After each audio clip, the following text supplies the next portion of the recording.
Assalamualaikum warahmatullahi wabarakatuh. Apa kabar adik-adik semua?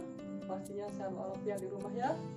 Ya, perkenalkan, nama kakak Daud Tengwa Palianza. Kakak adalah seorang pengajar bahasa Indonesia dan tentunya di sini kakak akan mengajar kalian tentang bahasa Indonesia. Jadi, jika kalian masih berada di kelas 7 SMP, kalian wajib nonton video kakak ya. Dan di video ini kakak akan memberi materi mengenai apa itu teks deskripsi. Jadi sebenarnya teks deskripsi sebenarnya tidak susah, tapi kita bisa dengan hanya membaca sekilas saja kita sudah tahu bahwa itu adalah teks deskripsi. Jadi kita harus tahu dulu apa itu teks deskripsi, tujuan deskripsi itu apa.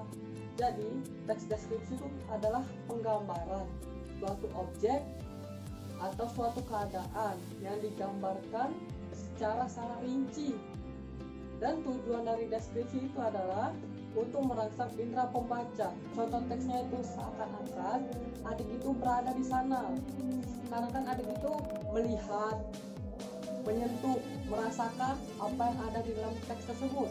Contohnya gini, rumah Kak Daud itu berwarna hijau dan memiliki pengarangan yang luas. Wah, di dalam teks itu kita bisa tahu, wah, rumah Kak Daud ini, wah, itu warnanya hijau dan pengarangannya tuh terlihat luas.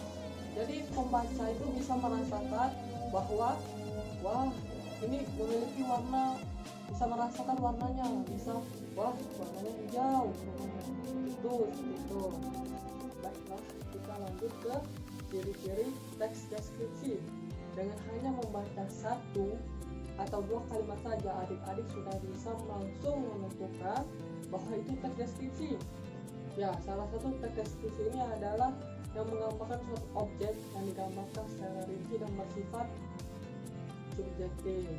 Dan juga teks deskripsi ini harus menjelaskan suatu objek secara khusus. Contohnya gini, ibuku setiap hari membangunkanku. Suara-suara yang sangat cerewet mulai berdatangan, mulai terdengar. Nah, itu bersifat khusus seperti ibu, ayah. Jika kalian ingin menjelaskan rumah, contohnya rumah Rizky, rumah Salsa. Jadi masih rumah itu bersifat umum. Jika sudah rumah Rizky, rumah Salsa, itu bersifat khusus. Isi teksnya jelas berisi bagian-bagian objek yang bisa berupa bentuk, ukuran, warna, dan lain sebagainya. Adik-adik bisa menyebutkan apa yang akan adik-adik tulis nanti di teks deskripsi kalian yang akan ditulis. Ini yang ketiga nih, terakhir ini melibatkan kesan indera. Seperti yang kakak bilang tadi, rumah Kak Daud berwarna hijau, berarti rumah Kak Daud mendapatkan indera penglihatan. Wah, ini Kak Daud itu bisa melihat dalam teks itu rumahnya berwarna hijau. Jadi dalam pikiran Kak Daud, begitu. Jadi kita mendapatkan indera penglihatan bahwasannya rumah itu berwarna hijau. Kita lanjut ke struktur teks deskripsi itu ada 3. Yang pertama itu identifikasi. Jadi apa itu identifikasi? Identifikasi itu adalah pernyataan umum tentang objek. Misalnya, sesuatu yang bisa adik-adik lihat apa saja tentang objek itu. Misalkan adik-adik bercerita tentang rumah, berarti yang terlihat di rumah itu apa saja. Misalnya warna rumah itu, bagian halaman rumahnya, atau pekarangan rumahnya. Jadi itu adalah identifikasi. Yang kedua itu deskripsi bagian. Jadi apa saja yang dijelaskan di deskripsi bagian itu? Deskripsi bagian itu adalah perincian bagian-bagian objek yang sudah dideskripsikan tadi. Misalkan ini, adik-adik sudah menjelaskan rumah. Jadi, nanti di dalam rumah adik-adik itu menjelaskan tentang apa saja yang ada dalam rumahnya. Misalkan ruang tamunya, terus apa saja yang ada di dalam rumahnya. Misalkan terdapat lukisan, ada ruang tamunya, atau bagaimana kamar tidurnya, bagaimana kamar mandinya. Ya, seperti itu. Ini kakak memiliki satu contoh. Di sini kakak mengambil judulnya Rumah Rizky. Paragraf pertama itu menjelaskan tentang identifikasi. Contoh kalimatnya gini. Rumah Rizky terletak di Jalan Ashar nomor 1.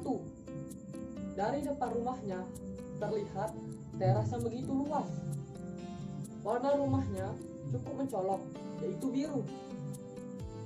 Kita lanjut ke paragraf kedua mengenai deskripsi bagian. Ketika kita memasuki rumah Rizky, terlihat ruang tamu yang sangat sederhana. Di dalam rumahnya terdapat 3 kamar tidur, 1 kamar mandi, dan 1 meja makan. Setiap sudut rumahnya dipenuhi hiasan tembok.